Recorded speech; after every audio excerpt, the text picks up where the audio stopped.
ಕೊನೆಗೂ ಅಮೆರಿಕ ಜೊತೆ ಮಾತುಕತೆಗೆ ಇರಾನ್ ಒಪ್ಪಿಗೆಯನ್ನ ಸೂಚಿಸಿದೆ. ತಡರಾತ್ರಿ ಪಾಕಿಸ್ತಾನಕ್ಕೆ ಆಗಮಿಸಿದ ಇರಾನ್ ನಿಯೋಗ. ಈಗ ಇಸ್ರೇಲ್ ಅಮೆರಿಕ ಜಂಟಿಯಾಗಿ ಇರಾನ್ ಮೇಲೆ ಏನು ಯುದ್ಧ ಮಾಡ್ತಾ ಇತ್ತು, ಇದಕ್ಕೆ ಸಂಧಾನಕ್ಕೋಸ್ಕರ ಈಗ ಕದನ ವಿರಾಮ ಘೋಷಣೆ ಆಗಿದೆ. ಪಾಕಿಸ್ತಾನದ ಇಸ್ಲಾಮಾಬಾದ್ನಲ್ಲಿ ವೇದಿಕೆ ಸಿದ್ಧಾಗಿದೆ ಮಾತುಕತೆಗೆ. ಸೊ ಈ ನಿಟ್ಟಿನಲ್ಲಿ ನಿನ್ನೆ ತಡರಾತ್ರಿ ಪಾಕಿಸ್ತಾನಕ್ಕೆ ಆಗಮಿಸಿದೆ ಇರಾನ್ ನಿಯೋಗ. ಪಾಕ್ನತ್ತ ಅಮೆರಿಕದ ಉಪಾಧ್ಯಕ್ಷ JD ವ್ಯಾನ್ಸ್ ಕೂಡ ಅವರ ನೇತೃತ್ವದ ನಿಯೋಗ ಆಗಮಿಸ್ತಾ ಇದೆ. ಇರಾನ್ ಪಾರ್ಲಿಮೆಂಟ್ ಸ್ಪೀಕರ್ ನೇತೃತ್ವದ ನಿಯೋಗ ಈಗ ಪಾಕಿಸ್ತಾನಕ್ಕೆ ಬಂದಿದೆ. ಸ್ಪೀಕರ್ ಮೊಹಮ್ಮದ್ ಬಘೀರ್ ಗಲಿಭತ ನಿಯೋಗ.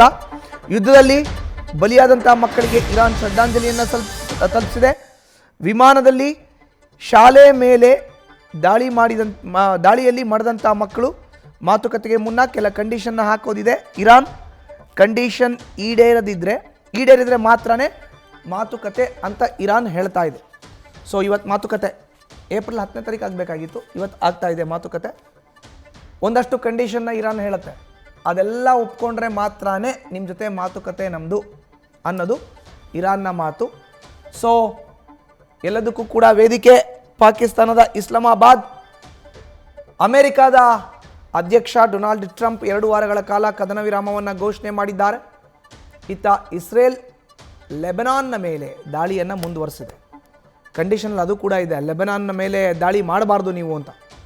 ಸೊ 15 ವಿಷಯಗಳನ್ನು ಮುಂದಿಟ್ಟುಕೊಂಡು ಚರ್ಚೆ ಆಗುತ್ತೆ. ಅದರಲ್ಲಿ 10 ಕಂಡೀಷನ್ಸ್ಗೆ ಓಕೆ ಅನ್ನಲೇಬೇಕು.